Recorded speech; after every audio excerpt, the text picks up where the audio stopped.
여러분 반갑습니다. 영국에서 유대인들을 대상으로 사역하고 있는 박대원 선교사라고 합니다. 제가 급하게 사실 회의를 참석하려고 이제 한국을 방문을 계획을 하고 있었는데 마침 시민교회 웹사이트를 들어가게 됐습니다. 그런데 이제 시민 퀴즈라고 해서 우리 후배들이 돌아가면서 말씀을 전한다는 이야기를 듣고 제가 마음으로 결정을 하기도 전에 손이 타자에 가 있더라고요. 그러면서 우리 권원 목사님께 제가 이번에 들어가게 됐습니다. 그렇게 이제 말씀을 드렸습니다. 그 의중은 저도 설교를 한번 시켜주십시오. 그런 의중이 있었겠죠. 그래서 없는 자리를 오늘 만들어서 여러분들하고 은혜를 나누기를 소망합니다. 우리 한국에 들어가려고 하면 우리 주변에 계시는 분들이 충고로 주시는 말씀이 있습니다. 그것은 뭐냐면 라떼로 굴면 안 된다. 그러니까 라떼 뭐 어쩌고 저쩌고. 특히 외국에 계시는 분들은 그 외국으로 그러니까 고국을 떠나는 그 시점에 조국만 알고 있거든요. 그래서 그 위에 엄청난 변화가 있다는 사실을 잘 모릅니다. 그래서 이제 오게 되면 이제 소위 꼰대를 하게 되죠. 그래서 주변에서 조심해라 이제 이런 이야기들을 듣곤 합니다. 근데 오늘 잠깐 좀 저를 용서해 주시고 제가 예전에 우리 시민교회에서 성장했던 이야기들을 여러분들하고 잠깐 동안 나누고 말씀을 드리도록 하겠습니다. 저는 이 시민교회 기억이 초등학교 2학년 때부터 있습니다. 그 이전에도 교회를 다녔다고 부모님이 얘기를 해주시더라고요.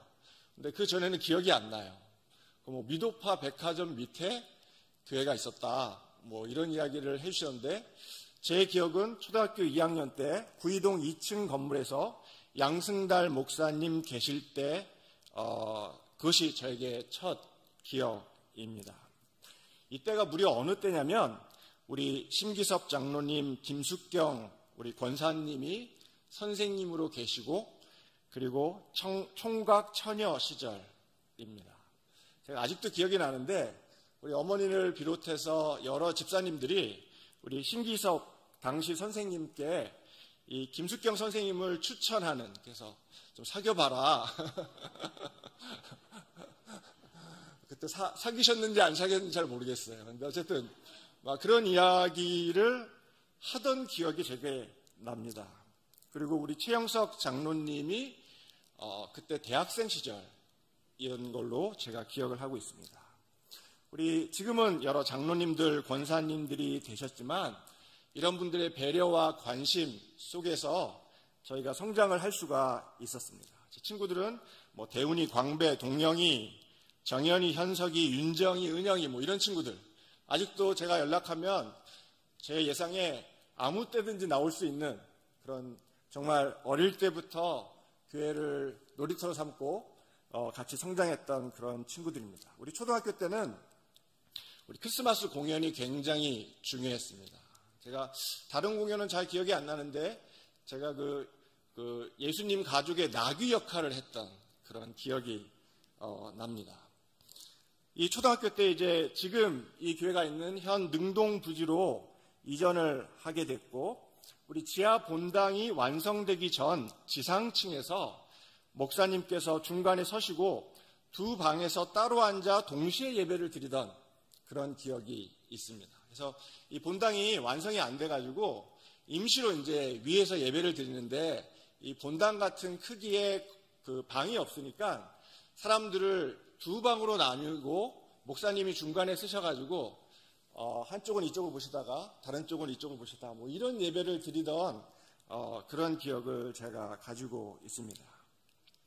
또 한 가지 재밌는 기억은 우리 장로님들, 집사님들께서 우리 본당의 이 지금 등이 굉장히 높잖아요. 이 등을 그 당시에는 직접 이렇게 교체를 하시곤 하셨습니다. 제가 그 기억을 까먹고 있다가 저희 지금 섬기는 교회가 또 지붕이 높아요. 그런데 이제 형광등이니까 뭐 5년 주기로 이제 교체를 해야 되잖아요. 근데 이제 교체해줄 분들이 없어서 제가 한번 올라간 적이 있습니다. 그런데 올라가서 이 장면이 너무 익숙한 거예요, 저한테. 그래서 봤더니 예전 우리 장로님들, 집사님들이 직접 높은 사다리를 타고 올라가셔가지고 이 형광등을 교체하던 그 기억이 떠오르는 것을 제가 알게 됐습니다. 이 중고등학교 때는 문학의 밤을 계속 했고, 저는 특별히 중창단을 했고, 또 당시 여러 수련회를 했던 기억이 납니다. 당시 이 섬기시던 귀한 전도사님, 강도사님, 목사님들이 계셨고, 몇몇 분들은 아직도 저와 교제를 하고 계십니다. 그런데요, 당시 교회 기도 제목이 있었습니다. 저는 아직도 그 기도 제목을 잊지 않고 있는데, 그 기도 제목은 시민교회에서 사역자들이 좀 나올 때가 되었다. 시민교회에서 사역자들이 좀 나오면 좋겠다. 그런 기도를 우리 교회에서 목사님께서 말씀하시고 권사님들이 시작하셨던 것을 기억을 합니다. 그런데 감사하게도 그 기도의 응답으로 제가 어느 날 갑자기 제가 부르심을 받았다는 생각을 가지게 되고 그 생각들을 교회에 나누기를 시작을 했었는데, 목사님께서 이 이야기를 드리고 굉장히 기뻐하시던 기억을 제가 가지고 있습니다. 심지어 우리 돌아가신 신치용 목사님이라는 분이 계시는데, 이분이 이 교회 부교육자로 계시다가 베트남으로 선교사로 가신 분이십니다. 근데 이분이 그 바쁜 와중에 공항에서, 그러니까 베트남으로 지금 선교를 떠나는 그 공항에서 당시는 이 전화기도 없었어요. 그러니까 공중 전화기를 해야 됐던, 우리 청년들은 잘 모르겠지만 그런 때가 있었습니다. 이 공중 전화기를 해야 됐던 때인데, 그 공항에서 저한테 전화를 하시면서 선교사가 되려고 할 때 준비해야 되는 5가지 말씀을 제게 주셨습니다. 그래서 아직도 제가 기억하고, 우리 청년들 중에 선교사로 떠나기를 원하는 분들에게 이 이야기를 꼭 해주고 있습니다. 그 5가지가 뭐였냐면, 말씀, 기도, 성적, 영어, 건강, 즉 운동, 이렇게 5가지였습니다. 제가 지금 사역한 지 23년이 되었는데 아직도 이 5가지를 꼽고 이 5가지를 어떻게든 계속 유지하려고 노력을 하고 있습니다. 당시 이제 디모데 청년회에 올라가게 되었는데, 이 18기, 19기 이렇게 부르지 않고 각 기마다 고유의 이름이 있었습니다. 저는 제 윗기수 17기가 요한기인가 했고, 저희 기수가 코람데오기였습니다. 그런데 우리 인태용 목사님이 오셔가지고 이렇게 부르면 처음에 오는 우리 새신자들이 도저히 적응을 못한다. 이런 말씀을 해주셨습니다. 우리 사실 예수님을 처음 믿는 분이 교회에 오셔가지고 지금 뭐 이름이 굉장히 생소하고 문화가 생소한데 뭐 코람데오니 무슨 요한이니 이런 명칭이 굉장히 이제 어색하게 될 수 있는 거죠. 그러면서 저희가 어떻게 18기가 됐냐면, 이 인태용 목사님이 이 교회가 생기고 이제 디모데가 시작하던 그 때를 이렇게 추정을 해가지고, 그러면 1972년생은 18기가 되고 그 윗기수는 17기가 되고 이러면서 이제 기수를 이 번호로 매기기 시작했던 때가 있었습니다. 이때 저는 1학년 때 회심을 하게 되고 대학교 3학년 때 이 선교사로서의 부르심을 확인하게 됩니다. 그때 저희가 수련회를 가게 됐는데, 그때 정말 하나님께서 특별한 은혜를 우리 디모데에게 부어주신 것을 기억을 합니다. 그때 심지어 어떤 일이 있었냐면, 이제 인태용 목사님 말씀 전하시고 제가 찬양을 인도하는 그러한 시간, 저녁에 시간을 갖게 되었는데, 인태용 목사님도 동일하고 저도 똑같이 도저히 앞에 서 있지를 못하겠는 거예요. 하나님께서 시작도 안 했는데 은혜를 부어주시기 시작하시는데, 너무 은혜가 커서 심지어 이 인도자가 쓸 수도 없는 그러한 상황이 저희 수련회 때 발생을 했습니다. 그러면서 재밌는 것은 사실 우리 순회에 가면 인도자가 찬양을 부르다가 말씀을 나누고 그 다음에 우리 기도 제목을 주면서 이제 기도회를 하잖아요. 근데 그날은 전혀 인도자가 없이 기도회가 진행이 됐습니다. 그리고 3시간, 4시간이 흘렀는데 아무도 뭘 위해서 기도해라 이렇게 이야기하지 않는데, 앞에서 지도를 하지 않는데 동일하게 기도의 제목들을 가지고 기도를 3시간, 4시간 동안 하게 되는 것을 우리가 알게 되었습니다. 그래서 그날 정말 회개하고 또 구원 얻는 놀라운 일들이 발생했고, 그때 에스겔서 34장을 나누고 제가 그냥 앞에서 무릎 꿇고 같이 이 앞을 쳐다보면서 기도했던 그런 장면이 생각이 납니다. 또한 이 지방에서 올라온 지체들이 또한 이 좋은 영향을 우리에게 미쳤습니다. 여러분들 오늘 앞에서 찬양하시고 또 저희 부목사님들 계시는데요. 제가 시민교회 오면 시민교회에서 받는 그 말로 할 수 없는 대접이 있습니다. 그런데 이분들이 목요에 가시면요, 다 기둥처럼 여기시고 정말 귀하게 생각하는 지체들입니다. 그래서 이분들 귀하게 생각해 주시고 기도해 주시고 또 격려해 주시면 감사하겠습니다. 그래서 이제 디모데를 겪으면서 농어촌 전도도 하고 봉사 활동도 하게 되면서 사역자들이 정말 배출되기 시작했습니다. 그래서 이름을 열거하면 박진태, 염종열, 저 김정용, 김석홍, 박철우, 안영주, 이영범, 김창훈, 이상민, 또 제가 기억하지 못하는 그 이후에 많은 이 디모데 출신 사역자들이 배출이 되고 시작했습니다. 또 저희가 간과하지 말아야 될 것은 여선교사들, 사모들이 또한 배출되기 시작했습니다. 그 중에는 우리 윤옥 선교사님, 최일 사모님, 이원진 사모님, 또 그 위에 여러 이 사모님들이 이렇게 배출되기 시작했습니다. 더불어서 제가 이 시민교회 사역자들을 살펴볼 때, 제가 사역자라서 이런 말씀을 드리는 것이 아니고, 이 시민교회 사역자들의 좀 특징이 순수하고 성실하다는 것입니다. 제가 몇 년 전에 한번 불렀어요. 물론 제가 부른다고 다 오지도 않고 하는데, 제가 부를 수 있는 친구들 불러서 좀 제발 도울 일이 있으면 부탁을 해라, 그렇게 말씀을 드렸습니다. 그만큼 그냥 정말 자기 그 하나님께서 맡겨주신 양떼들, 사역들, 거기에 몰두하고 기도하고 섬기고 또 순수하게 그렇게 섬기는 모습들을 보면서 참 감사하고 있습니다. 영국에서 제가 한번 한 여자 선교사님을 뵌 적이 있었습니다. 여러 가지 얘기를 나누다가 한국에서 어디 교회를 다니냐 제가 질문을 했는데, 이 선교사님이 제 앞에서 펑펑 우는 거예요. 그래서 이제 좀 당황스러웠죠. 왜 이러실까? 그래서 펑펑 우시고 나서 이분이 자기 모교회 이름을 얘기해 주는데, 그 모교회가 강남에서 정말 말씀만 들으면 아는 그 모교회였습니다. 근데 당시 문제가 좀 있어가지고 이 선교사님이 선교하러 나왔는데 거기에 굉장히 마음을 쓰시고 기도하는 모습을 보았습니다.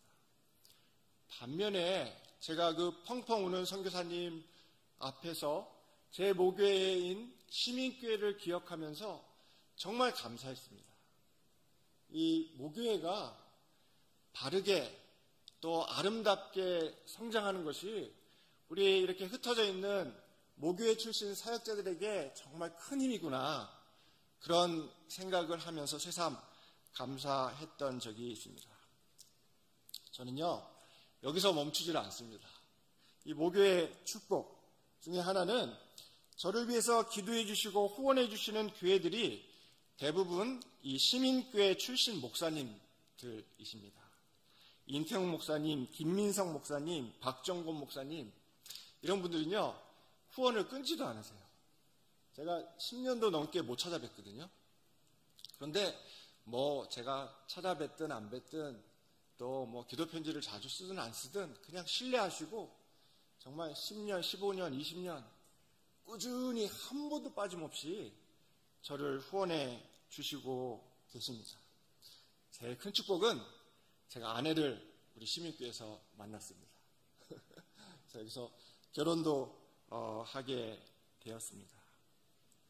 그래서 이러한 이 여러 그 축복들을 모교회들을 통해서 누리면서 제가 다시 한번 여러분들께 정말 진심으로 감사를 드리고 또 우리의 이 아름다운 교제가 예수 그리스도 안에서 계속 이어지기를 주님의 이름으로 부탁을 드립니다. 오늘 저는 여러분들에게 이제 선교 보고를 드리기 위해서 저희가 왜 유대인들, 특히 유대인들의 구원을 위해서 기도해야 하는가 이 내용을 잠깐 한번 나눠보기를 소망합니다.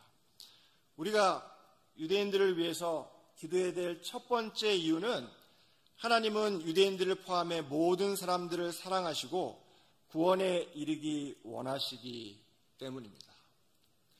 이 정말 당연한 명제를 우리 신앙의 선배들 중에 부인하는 분들이 계셨습니다. 그 이유는 유대인들이 예수님을 십자가에 못 박았다고 하는 이유로 유대인들을 심히 저주하고 심지어 이들은 구원받을 수 없다고 그렇게 단정하곤 했습니다. 이 4세기에 살았던 교부이자 성자로 간주되는 존 크리소스톰이라는 분이 있습니다. 이분이 이런 글을 무려 4세기에 남겼는데 유대인들은 모든 이들 중 가장 가치가 없는 사람들이다. 이들은 호색적이고 탐욕스럽고 폭력적이다. 이들은 믿을 수 없는 그리스도의 살인자들이다. 유대인들은 그리스도의 혐오스러운 암살자들이고 하나님을 죽였으므로 이들에게 가능한 속죄나 유예나 용서가 없다. 기독교인들은 절대 복수를 멈춰서는 안 될 것이고 유대인들은 영원히 예속된 상태로 살아야 한다. 하나님은 언제나 유대인들을 미워하셨다. 기독교인들에게 유대인들을 미워하는 것은 음으로 간주된다고 기록을 했습니다. 이분 외에도 제가 여러분들에게 인용할 수 있는 수많은 유대인들에 대한 저주가 있습니다. 즉 이렇게 유대인들이 율법을 어김으로 저주를 받아서 하나님께 버림받고 이제 교회가 유대인들을 대체했다는 소위 대체신학은 교회를 통해 전 세계에 퍼졌습니다. 이것이 초대교부로부터 중세시대, 심지어 종교개혁 이후조차 특별히 제가 살고 있는 유럽에 팻말했던 것을 제가 역사를 살펴보면 쉽게 발견할 수가 있습니다. 무엇보다 이 십자군 원정, 이때가 1096년이었는데 유럽과 중동의 유대인들을 소위 예수님의 이름으로 무차별 학살하는 일이 발생합니다. 이것이 더 심각한 것이 이들이 유대인의 마을에 들어가서 유대인들을 학살할 때 십자가를 들고 방패에다 십자가를 그리고 창에다 십자가를 그리고 혁대에다가 십자가를 그리고 소위 예수님의 이름으로 들어가서 이들을 무참히 학살했던 것을 역사는 기억하고 있습니다. 이분들의 주장은 우리는 팔레스타인에서 그리스도의 적들, 즉 무슬림들과 싸우려고 한다. 그러나 우리가 우리 가운데 있는 그리스도의 적들, 즉 유대인들을 잊을 수 있겠는가? 라고 하면서 유대인들을 무참히 이 학살했던 것을 알 수가 있습니다. 근데 문제는 더 심각해집니다.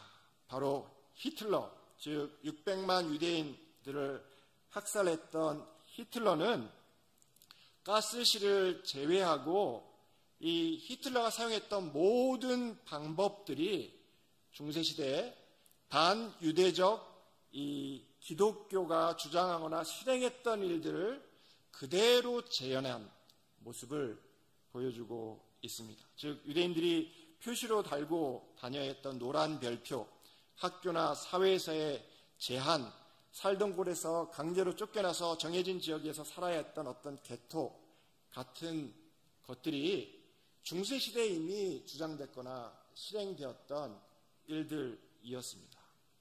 여기에 오늘날 유대인 선교에 어려움이 있는 것입니다. 사실 기독교인들은 특별히 어떻게 보면 이러한 일들을 직접 겪지 않은 한국의 기독교인들은 여기에 대해서 거의 모르고 있습니다. 저는 여기에 좀 관심을 가지고 공부할 필요가 있다고 생각을 하는데, 이유는 유대인들은 이러한 사실을 정확하게 기억하고 학습하고 있기 때문입니다. 그래서 이 반유대주의와 관련해 출판된 책을 보면 정말 처음부터 끝까지 다 교회 이야기로 시작이 되고 끝나는 것을 책들이 이야기를 하고 있습니다. 그래서 제가 전도할 때 유대인들로부터 많이 듣는 비난 중에 하나는 어떤 것이냐면, 제가 전도를 하면 당신은 히틀러가 미처 달성하지 못한 일을 완성하려 하고 있다, 이런 이야기를 저한테 해줍니다. 즉 히틀러가 이제 유대인들을 공장을 세워서 한꺼번에 효과적으로 빨리 죽이려고 해서 600만이나 유대인들을 죽였지만 그래도 유대인들이 살아남았는데, 그 일을 제가 전도를 하는데 유대인들은 오해하기를 그 일을 완성한다는 그런 맥락에서 전도를 이해를 하고 있는 것입니다. 하지만 우리가 너무 잘 알듯이 하나님은 예수님의 우리를 위한 죽으심과 부활하심이 이방인들 뿐만 아니라 유대인들에게도 필요함을 말씀하고 계십니다. 무엇보다 예수님은 구약이 약속하고 있는 유대인의 메시아로 오셔서 정통파 유대인으로서 유대인의 신앙과 전통과 절기와 복장과 관습을 따라서 지상의 삶을 사셨습니다. 혹시 여러분들 중에 유대인들을 미워하시는 분이 없으시겠지만 혹시라도 있으시면 여러분들은 동시에 또한 예수님을 미워하고 계시는 것입니다. 왜냐하면 우리 예수님께서 유대인으로 태어나셨고 충실한 유대인으로 사셨기 때문입니다. 그러므로 예수님은 우리 같은 이방인의 구원자도 되시지만 유대인의 메시아도 되십니다. 그래서 이들에게 이들의 메시아로 오신 예수님을 전하는 것은 변함없는 하나님의 뜻이고 우리의 여전히 거룩한 소명이 됩니다. 두 번째로 우리가 유대인의 회복을 위해서, 유대인의 구원을 위해서 기도해야 되는 이유는 하나님께서 유대인의 회복을 성경에서 예언하셨기 때문입니다. 우리가 성경을 보면 성경의 29% 정도가 예언이라고 이렇게 이야기를 할 수가 있습니다. 즉 예언서를 읽거나 공부하지 않으면 성경의 29%를 다루지 않는 것입니다. 우리 연세가 드신 분들은 아시겠지만 과거에 다미선교회나 이러한 잘못된 종말론을 전했던 이 분들로 말미암아 교회에서 종말을 얘기하면 잘못 이야기하거나 또 마치 이단인 것처럼 그렇게 여기는 일들이, 그런 분위기가 형성이 되었습니다.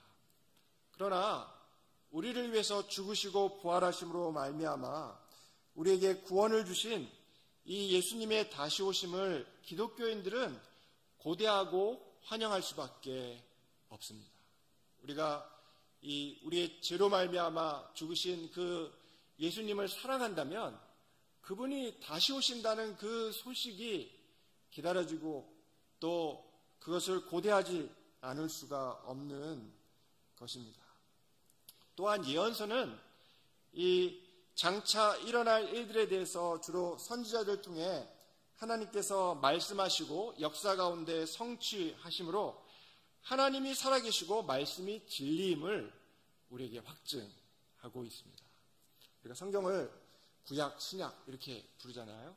그 약이 약속이죠.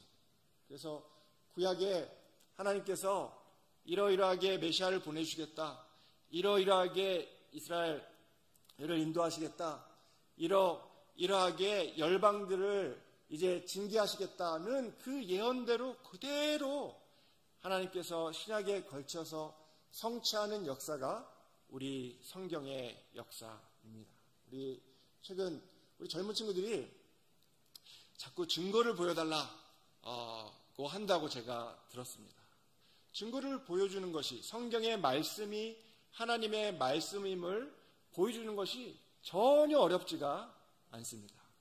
우리가 보여줄 수 있는 방법 중 하나는 성경이 뭐라고 예언을 하고 있는지 먼저 살펴보고 그 예언이 역사 가운데 어떻게 성취됐는지 살펴보면 됩니다.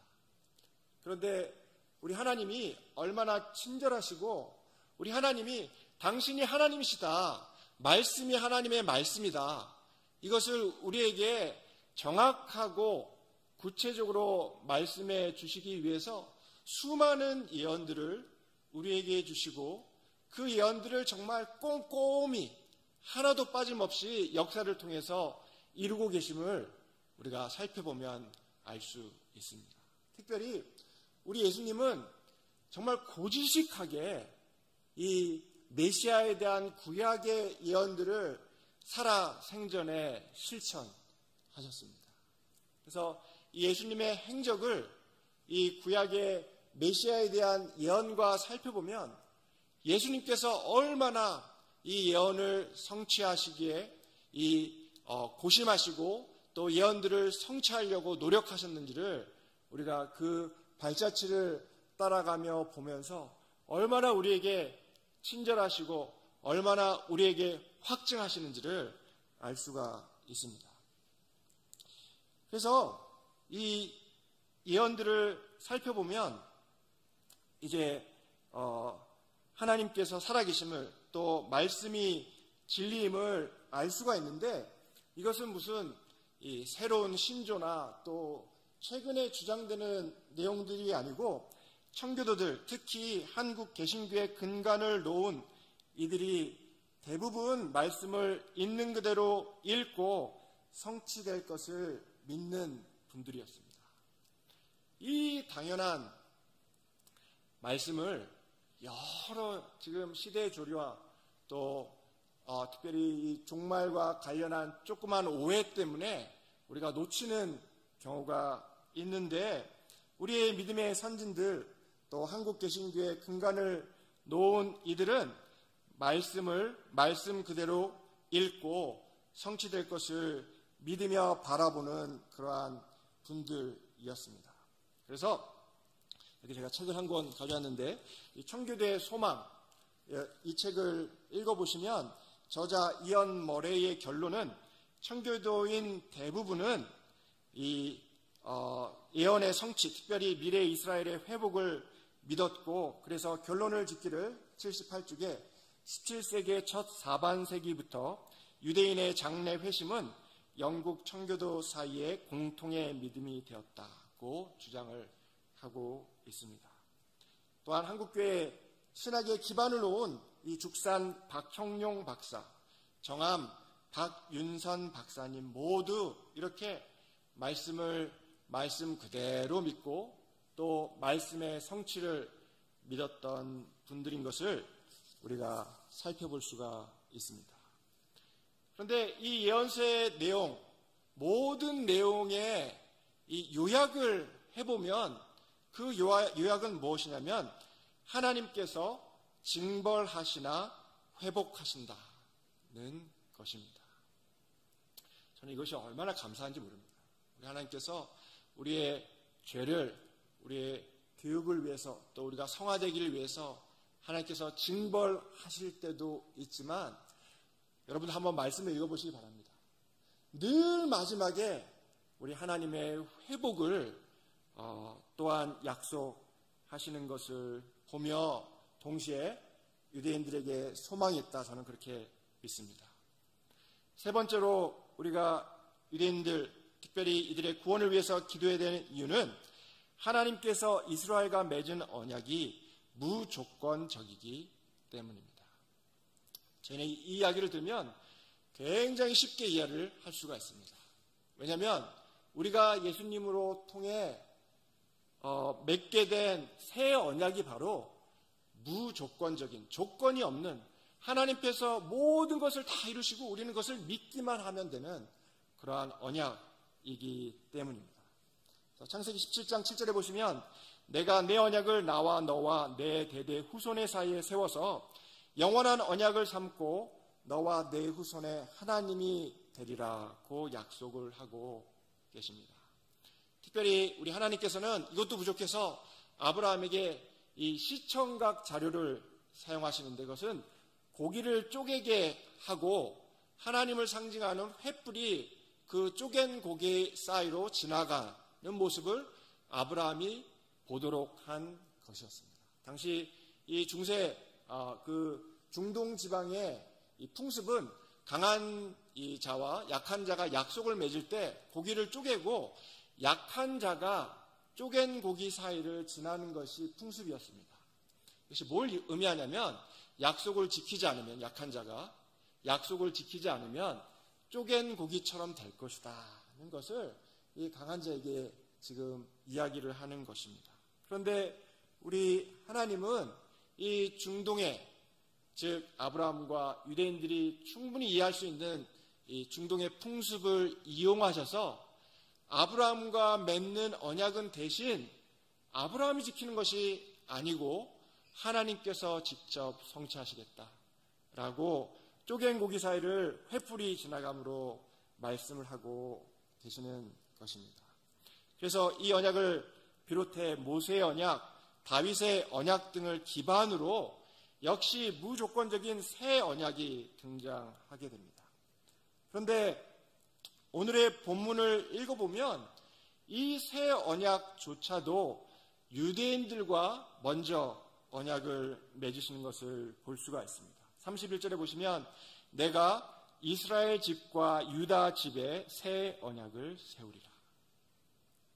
제가 지금 무슨 다른 어디서 적은 책, 제가 끄적끄적한 책을 가지고 와서 여러분들에게 드리는 말씀이 아니고 성경에 적혀있는 말씀을 여러분들에게 그대로 읽어드리는 것입니다. 이것도 부족해서 지금 새 언약을 세우시면서 하나님은 또한 말씀하시기를 해와 달과 별들이 하늘에 떠있는 한 이스라엘 자손을 지키시겠다 이렇게 말씀하십니다. 36절에 보시면 이 규정, 즉 해와 달과 별들이 하늘에 늘 뜨고 지는 한은 이러한 이 규정이 내 앞에서 패할진대 이스라엘 자손도 내 앞에서 패함을 입어 영영이 나라가 되지 못하리라. 우리가 오늘 저녁은 비가 많이 와서 못 볼 수도 있지만 우리 구름 뒤에, 비 뒤에 별들이 달들이 떠 있는 것을, 또 내일 아침에 해가 뜨는 것을 보면서 이 규정이 패하지 않는 한 하나님께서 이스라엘을 저버리지 않으심을 우리가 또한 확신할 수가 있습니다. 또한 이 말씀에 더 나가서 37절에 이야기하시기를 하늘과 땅을 측량하지 못하는 한 이스라엘 자손과 맺은 언약을 성취하시겠다고도 말씀하십니다. 37절에 위로 하늘을 측량할 수 있으며 아래로 땅의 기초를 탐지할 수 있다면 내가 이스라엘 자손에 행한 모든 일을 인하여 그들을 다 버리겠다. 지금 우리 천문학자들이 계속 발견하고 있는 것 중에 하나가 우주가 계속 우주가 계속 늘어나고 있다는 거예요. 그래서 우리가 서로 우주를 측량할 수 있을지라도 이것이 계속 늘어나기 때문에 측량이 불가능합니다.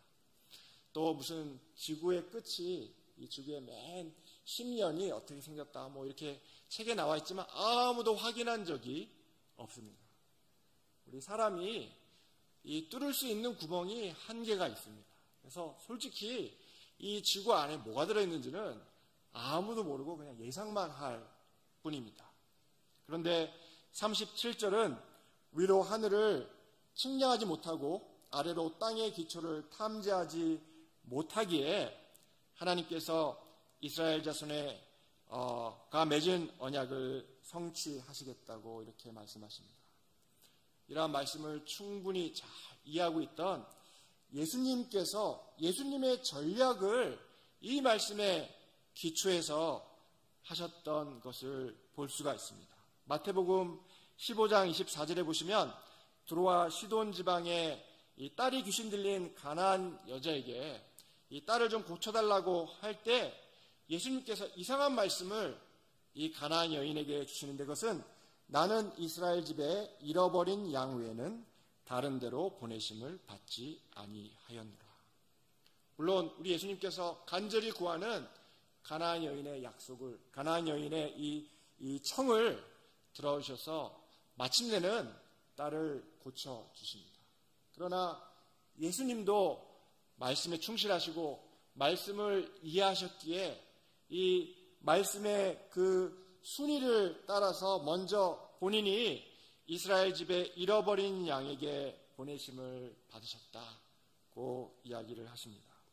제자들도 유대인이 있는 회당에 먼저 방문하고 이방 지역을 방문했고, 심지어 이방인의 사도라 자처하던 바울도 먼저는 유대인에게 그리고 헬라인에게 라고 천명했습니다. 로마서 1장 16절은 그래서 내가 복음을 부끄러워하지 아니하노니 이 복음은 모든 믿는 자에게 구원을 주시는 하나님의 능력이 됨이라. 첫째는 유대인에게요 또한 헬라인에게로다 라고 이야기를 했습니다.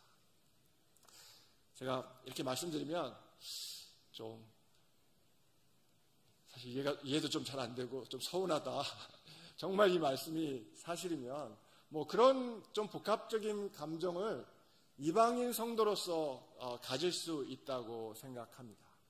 저는 이러한 것들을 좀 종합적이고 복합적으로 이해하면서 하나님의 구속의 경륜에 대해서 생각을 해볼 때, 우리 하나님께서 이제 이 타락한 인류를 구원하시고자 작정하시고 그 구원을 어떻게 성취하셨냐면, 이 모든 인류 가운데 어떻게 보면 가장 숫자도 작고 연약한 유대인이라는 민족을 선택하셔서 이들과 언약을 맺으시고 그 언약을 모든 민족에게 확장하는 방식으로 구속의 경륜을 이제 성취하고 계신다. 그렇게 이해를 합니다. 저는 이 하나님을 생각할 때 또한 감사합니다. 왜냐하면 우리 이슬람의 뭐 알라나 무슨 다른 신들을 보면 저희하고 가깝지가 않아요. 늘 멀리 있고 그냥 징벌만 주고 또 구원의 확신이 없는 상태에서 그렇게 종교 생활을 하시는 분들이 많은데, 우리 이스라엘, 아브라함, 야곱, 이삭의 하나님은 굉장히 구체적으로 역사에 개입하시고 또 그러한 개입을 통해 구체적으로 모든 민족에게 이 구원의 기쁜 소식을 전하시는 분이시라는 것을 제가 확신합니다. 더 중요한 것은 이렇게 하나님께서 유대 민족을 선택하실 때 그 선택조차도 은혜의 원리로 하셨다는 것입니다. 즉 유대 민족이 잘나서나 유대 민족이 뭐 강해서가 아니고 도리어 유대 민족이 작고 또한 유대 민족이 연약해서 이들을 먼저 선택하시고 그 언약을 모든 민족에게 확장하는 방식으로 이 구원의 경륜을 쓰고 계신다고 믿습니다. 제가 유대인들을 욕하는 우리 한국 분들이 계시면 저희 동네로 말없이 데려갑니다. 저희 동네는 이 유대인 음식법이 있습니다. 코셔라고 레위기서에 보면 먹을 수 있는 음식, 먹을 수 없는 음식, 또 어떻게 요리해야 되는지, 또 어떻게 특별히 유지방과 육류를 어떻게 다뤄야 되는지 굉장히 복잡한 이 유대인 음식법이 있습니다. 그 음식법대로 조리를 하지 않으면 아무리 맛있는 음식도 유대인들이 들어가서 먹을 수가 없습니다. 그래서 저희 동네는 다 유대인들이 운영하는 가게 및 레스토랑이 즐비합니다. 그리고 사업의 문외한인 제가 봐도 여기에 다른 가게가 들어와서 승부할 수 있는 방법이 거의 없는 동네가 저희 동네입니다. 그런데 제 생각에 10년도 넘게 망하지 않고 유지되고 있는 유일한 가게 중에 하나가 있습니다. 그것이 바로 한국 슈퍼마켓이 거기에 탁 들어와 있습니다. 그래서 이분들의 고객은 동네 분들이 아니고 멀리서 오는 분들이에요. 그래서 뭐 중국 분들, 일본 분들, 한국 분들이 멀리서 이 가게를 찾아와서 이용해 주시고 근근히 망하지 않고 계속 유지를 하고 있습니다. 그래서 제가 유대인들을 욕하는 한국 분들에게 뭐라고 얘기를 하냐면 그 가게를 보여주면서 한국 분들이 어떻게 보면 유대인들보다 더 지독할 수 있어. 이런 이야기를 던져줍니다. 하나님께서 우리 한국 분들을 얼마나 사랑하신지를 모릅니다. 제가 어제 어디에서 집회를 하고 왔는데 이분들 주제곡이 뭐냐면 이 강남에서 예루살렘까지예요. 물론 뭐 신학적으로 뭐 좀 문제가 있을 수 있겠지만 그런 꿈을 꾸고 또 그렇게 기도하고 또 그렇게 되기를 소망하고 헌신하는 분들이 바로 한국 기독교입니다. 제가 영국에 있으면서 뭐 여러분들 많은 소식을 듣잖아요. 영국을 비롯해서 유럽 교회들이 문을 닫고 있다. 모스크로 교회가 변한다. 그런데요, 뿌리가 얼마나 깊은지 모릅니다. 저는 영국 교회가 쉽사리 망하지 않을 거라고 확실합니다. 물론 상황들이 그렇게 좋은 상황이 아니고 도움이 필요한 지금 때이죠. 그런데요, 우리 권 목사님 잘 아실 거예요. 그 뿌리가요, 얼마나 깊은지 모릅니다. 이 뿌리 깊은 나무로 남아있고 결국에는 살아있기에 이 양분을 흡수해서 다시 한번 새싹을 낼 겁니다. 마찬가지로 우리 또 어떤 분들은 제가 한국에 오면 한국에 망하는 것처럼 그렇게 얘기할 때가 있어요. 저는 절대 그렇게 생각하지 않습니다. 우리가 기도하는 한, 하나님께 무릎을 드리는 한, 또 정말 담대함을 넘어서 제가 볼 때 믿음이 충만해서 이 복음을 정말 전 세계에 전하자고 그렇게 기도하고 헌신하는 분들이 있는 한 한국교회는 쉽게 문을 닫지 않을 것입니다. 그래서 이 말씀 하신 것처럼 이 하나님께서 이 유대인들과 맺은 그 언약으로 인해서 이제 하나님께서 유대인들도 또한 이 구원에 이르도록 그렇게 역사를 하실 것입니다. 이것이 우리가 잘나서나 유대인들이 잘나서나 숫자가 많아서가 아니고 오직 하나님의 은혜, 오직 하나님의 능력, 오직 하나님의 권세 때문인 것을 또한 우리가 고백할 수가 있습니다. 저희가 소망키는 우리는 개인적으로 하나님께서 새 언약을 통해서 예수 그리스도로 말미암아 약속을 맺으셨지만 유대인들은 이 민족적으로 하나님께서 무조건적인 언약을 맺으셨기에 예수 그리스도를 통해서 이들 가운데 집단적인 회심이 앞으로 있을 거라 그렇게 기대를 하고 있습니다. 제가 이 한국에 오기 전에 이제 전도를 나갔는데 요만한 유대인 소년이 둘이 저희한테 오는 거예요. 근데 늘 오거든요. 그래서 제가 잘 알고 있어요. 뭘 할 건지. 그래서 이제 이 친구들이 처음에는 그렇게 말을 겁니다. 전도지를 좀 많이 달라. 절대 저는 전도지를 많이 안 줍니다. 왜냐하면 전도지를 주면 그대로 쓰레기통에 갖다 버립니다. 근데 그날 그 한 아이가 좀 기분이 안 좋았던 것 같아요. 그래서 제가 전도지를 딱 한 장만 주니까 그 전도지를 제 앞에서 이렇게 딱 찍고 딱 버리고 침을 딱 뱉고 가는 겁니다. 그래서 늘 있는 일이니까 그러려니 하고 지나갔는데 이 친구가 다시 왔어요. 다시 와서는 그 작은 아이가 제 앞에서 자기가 먹던 캔 있잖아요.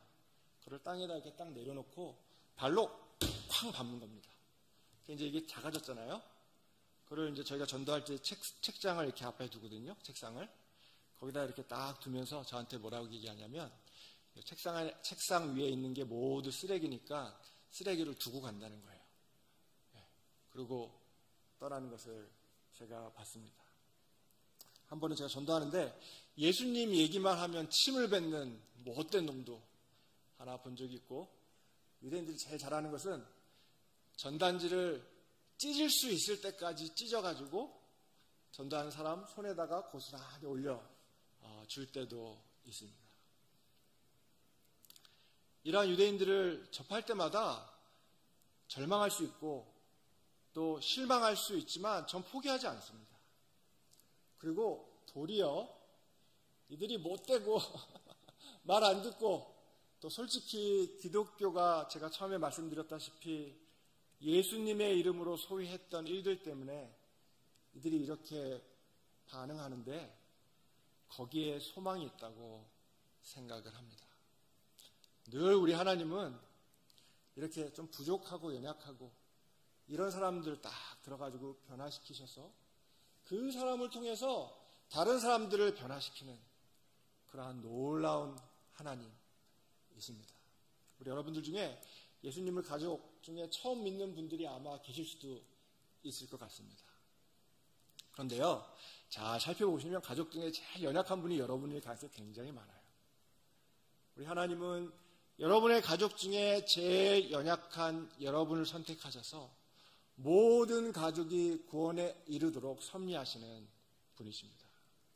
이 은혜의 원리가 우리 가운데도 있고, 무엇보다 유대인들을 처음 선택하시고 그 유대인을 통해서 모든 민족이 구원 얻기를 이 계획하시고 이루어 가시는 그 하나님의 구속의 경륜 가운데도 있는 것입니다. 제가 이 이야기를 좀 궁금한 점이 많은 어떤 목사님께 드렸더니 이렇게 팔을 이렇게 하시더니 저를 이렇게 쳐다보시고, 목사님 별 게 없는데요? 이렇게 이야기를 하시더라고요. 그런데 이 결론에 도달하기까지 기독교의 역사가 2000년이 걸렸습니다. 그 이전에는 소위 기독교의 이름으로 얼마나 유대인들을 핍박하고 학살했는지 모릅니다. 예전 이 예수님을 믿기 거부하는 폴란드에 살고 있는 어떤 유대인 할머니 이야기를 들었는데, 이 할머니가 가지고 있는 지금 일어나고 있는 일이에요. 이 할머니가 가지고 있는 기독교에 대한 유일한 인상은 어릴 때 사순절 기간 동안, 사순절이 되면 로만 카톨릭 교회를 섬기던 교인들이 유대인 마을에 와서 유대인 집들마다 돌을 던져서, 예수님을 십자가에 못 박았다는 죄로 돌을 던져서 부모님이 이 소녀였던 할머니에게 피하라고 하는 그 기억이 기독교에 대해서 유일하게 가지고 있던 기억이었다는 말씀을 제가 들은 적이 있습니다. 이렇게 이 하나님께서 맺은 언약을 포기치 않으시고 이루시는 것을 기독교는 2000년이 넘게 여러 실수와 또 잘못을 범하며 배우게 되었습니다. 그런데요, 여기에 우리의 소망이 있습니다. 우리 하나님께서 모든 민족을 다 구원하신 다음에 처음에 약속하셨던 그 유대인들에게 돌아가 그 앞에 겸손하게 앉으시고 이들을 구원하실 그 소망이 바로 우리들과 동일한 무조건적인 언약을 맺으신 하나님이라는 것에 우리의 소망이 있습니다. 그래서 여러분들이 한번 하나님의 손을 잡으시면 여러분들이 놓고 싶어도 이제 놓지 못하는 그러한 확신 가운데, 그러한 이 구원의 반열 가운데 참여하시는 것을 믿으시기 바랍니다. 그래서 결코 포기하지 아니하시는 하나님의 부르심에는 후회하심이 없는, 정말 우리가 찬양했듯이 처음부터 은혜고 마지막이 은혜인, 이것이 우리가 누리고 있는 놀라운 위대한 구원입니다. 비록 우리는 연약하고 부족하고 우리의 죄가 우리를 늘 끌어당기고 실망하고 절망하지만 우리 하나님이 만들어 놓으신 그 반석은 얼마나 든든한지 모릅니다. 그런데 이 잡으신 손을 자꾸 놓으려고 하면 여러분들이 힘들어지시는 거예요. 한 번 잡은 그 손을 놓치지 마시고 끝까지 우리가 먼저 천국 가게 되든 예수님이 오시게 되든 그때까지 놓치지 않으시고 그 손을 따라서 그 예수님의 발자취를 따라서 함께 걸어갔으면 좋겠습니다. 그래서 이렇게 유대인들을 위해 특히 이들의 구원을 위해서 기도할 필요가 있습니다. 제가 시민교회를 기억하면서 또한 영국에서 저는 사실 교회 사역을 안 하려고 선교사를 했어요. 이렇게 말씀드리면 죄송하지만 하나님을 섬기고 싶은데 교회는 별로 그렇게 섬기고 싶지 않아서 이제 제 나름대로 꼼수가 뭐였냐면 길에서 전도해가지고 예수님 믿게 해서 교회 보내고 끝내자. 나쁜 놈이죠. 네. 근데 우리 하나님께서 섭리가 얼마나 오묘하신지 한 교회에서 지금 22년 동안 봉사하고 있습니다. 그런데 제가요 교회 사역을 하면서 절실히 깨닫고 있는 것이 있습니다. 그것은 뭐냐면 시작은 비교적 쉬운데 계속하는 것이 정말 힘들다는 것입니다. 그런데요 제가 볼 때 그 계속 잘하시는 분이 진짜 신앙인이에요. 진짜 예수님을 잘 믿는 분이십니다. 제가 목요일을 생각할 때마다 감사하고 또 기뻐하고 격려를 받고 있습니다. 여러분들이 꼭 기억해 주시고 기도해 주시고 또 계속 후원해 주십시오. 그리고 우리가 뭔가를 시작하기보다 정말 착한 일을 먼저 시작하신 그 하나님을 바라보고 우리의 이 달고 있는 경주를 마지막까지 완주했으면 정말 좋겠습니다. 제가 존경하는 어떤 선교사님이 늘 하시는 말씀이 뭐냐면 우리가 땅끝에서 헤어져가지고 천국 중앙에서 만나자. 전 이 말이 너무 멋진 것 같아요. 우리의 부르심이 광진구든 우리의 부르심이 강남구든 우리의 부르심이 북한이든 우리의 부르심이 키르기스탄이든 우리의 부르심이 영국이든 우리의 부르심이 이스라엘이든 그 부르시는 자리에 우리가 가서 시작하고 그 일을 중간에 멈추지 마시고 꾸준히 마지막까지 완주해서 서로 격려하고 또 그것으로 말미암아 격려받는 우리 시민교회가 되시기를 주님의 이름으로 축복합니다. 기도하겠습니다. 하나님